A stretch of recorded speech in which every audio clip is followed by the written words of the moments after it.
So folks, we've got a teaser for an upcoming balance patch. Nerfs on the way to standard format and wild, and some battlegrounds changes as well. A few minutes ago, Play Hearthstone put out this tweet. Have you heard? A new balance patch is coming this Thursday, so only 2 days away.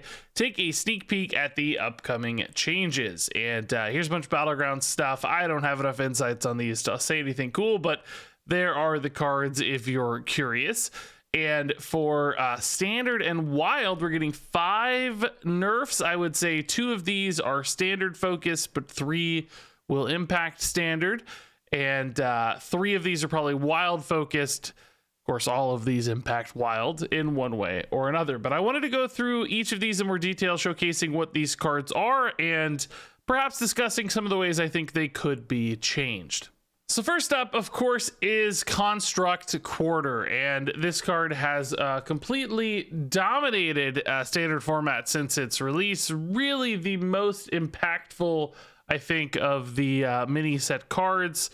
Blazing Transmutation's up there as well, since Evolved Shaman has gotten really, really good. But Frost Death Knight stands at the top of the pile right now in regards to the meta, and that is because Construct Quarter is such a powerful early game tempo tool. Getting this 4/5 undead with rush really allows you to swing the game in your favor early and just dominate the board, much like we saw with the 3/5 Wild Paw Knoll. Turns out having these good big threatening rushers early in the game is nice, and in particular with Construct Quarter, when you're using this to activate death rattles like the Foul Egg, you're also getting a 3/3, you're getting a corpse, and everything just starts working really well for that early Death Knight game plan. And this is so powerful that it's used across multiple versions of Death Knight, but certainly made Unholy a force, and now Frost DK is really, really good as well, still using Construct Quarter quite successfully.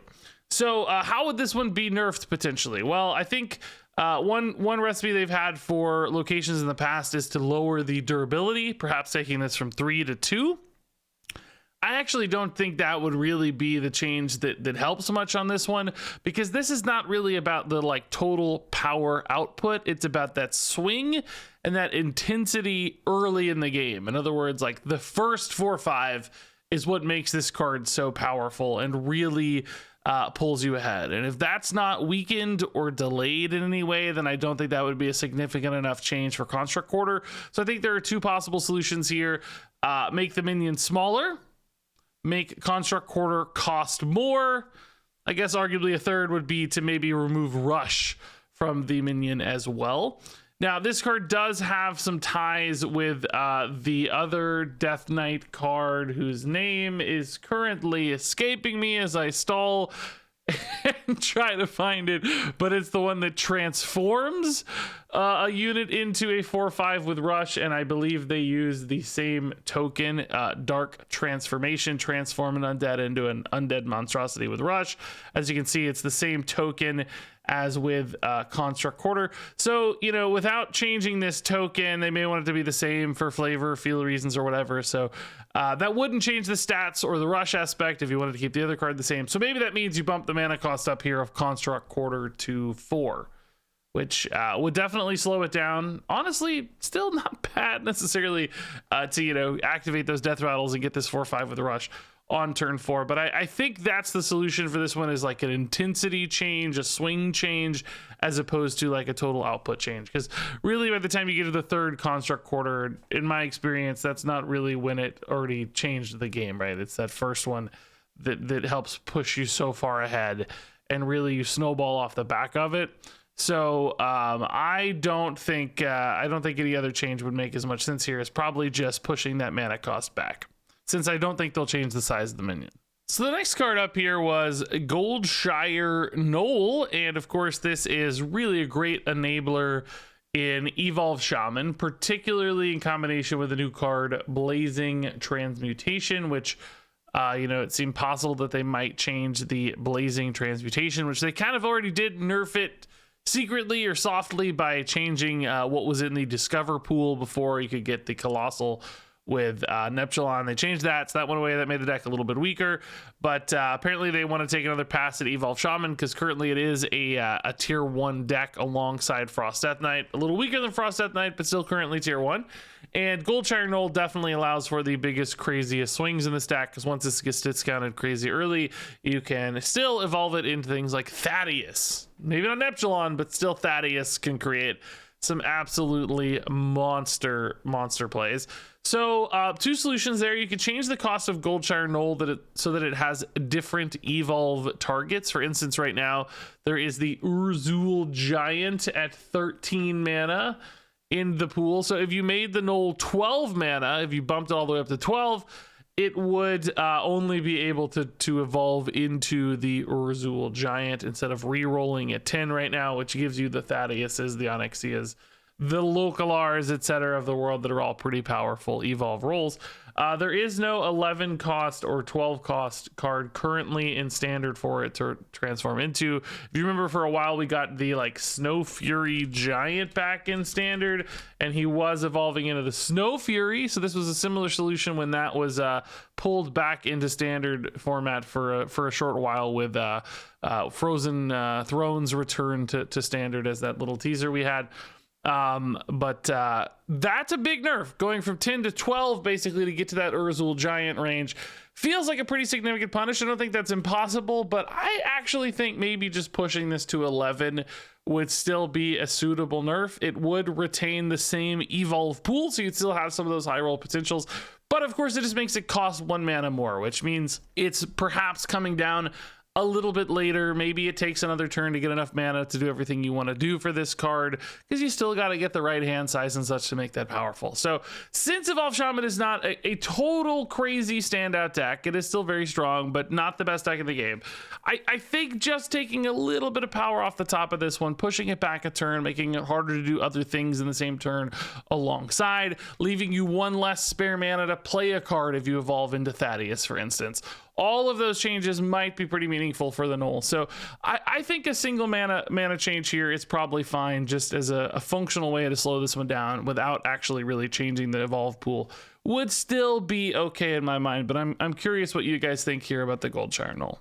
So next up here we have Gray Sage Parrot, which, while still in standard format, I think is really the first of a few wild format focus changes here, because Gray Sage Parrot is being used in Quest Mage in wild format to replay the quest reward that gives you extra turns. And of course, when you've got cards giving you multiple instances of extra turns, you're going to win games, and that's going to be a really frustrating play pattern for the opponent when they literally don't get to play the game thanks to Gray Sage Parrot recasting the quest.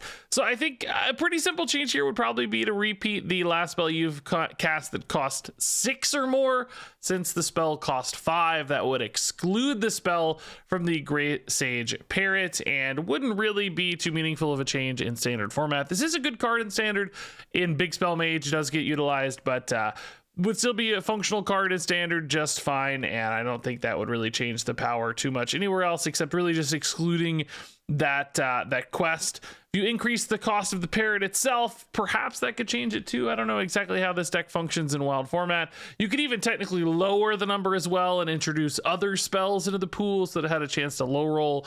But I think just straight up excluding the quest reward would probably be the cleanest change here for the Gray Sage Parrot, moving that from 5 to 6 and taking it out of the pool. So next up here we have Spectral Pillager for Rogue, and this one's being used in like a Rogue combo deck where you play a billion cards and then you finish off with Spectral Pillagers that have had their effects doubled as well, sometimes via like Spirit of the Shark and stuff, in order to absolutely blow up your opponent. I saw a screenshot of this happening on like turn 4, where they were killed by some Spectral Pillager combos. So to me, it seems like a cost increase might do the job on Spectral Pillager. I know they have ways to like copy it and make it cheaper again, but I bet if the front half, if the top one costs more, that's just going to delay that combo and push it back a turn or make it harder to execute quite as many cards alongside it, limiting its power output. So my expectation for this one would be a pretty simple cost increase. I don't think changing, you know, the stats or anything certainly are going to matter on this one. And I don't see an elegant way to change the number of damage either. It's just 1-to-1. You could write like deal damage equal to half the number of cards you've played this turn or something like that, but that would feel like a pretty inelegant change when I think a cost increase would probably be sufficient. It might have to be a significant cost increase, maybe 2, but even 1 might be just enough. Finally, our last change is another one for Wild. This is Cataclysm, which is being run quite a bit. It looks like in Discard Warlock. It seemed pretty popular, and I've heard that it's pretty powerful. Now that Discard Warlock has so many great new discard rewards, Cataclysm just dumping your hand is actually a great play. It can do crazy burst damage off Soul Barrage and Fist of Jaraxxus. It can build you boards. It can draw you cards. So I think this probably just becomes very often a big turn 4 I win button where you just absolutely overwhelm your opponent with stuff that pays off all of your different discards. I suspect, again, probably a cost increase on this one would be good. Just pushing this back by a turn to 5 mana might give other decks more time and more room to get ready for the Cataclysm or overwhelm the opponent before that happens. So I guess I could also have some implications on like Mecha'thun Warlock. I feel like I've seen people running this and that before. I don't know if that's still a thing in Wild, but hopefully that doesn't ruin anybody's fun with Mecha'thun cards, but still limits the crazy potential for this one on typical swarmy discard decks. So there you go. That's the teased patch. Curious what you guys think about all these changes. How are these going to be impacted? Is that going to make the meta better in both Wild and Standard? I am excited to read your takes and offer some additional insights here. That's it. Thanks so much for watching. Stay tuned for Thursday for the full patch notes. And until then, game on.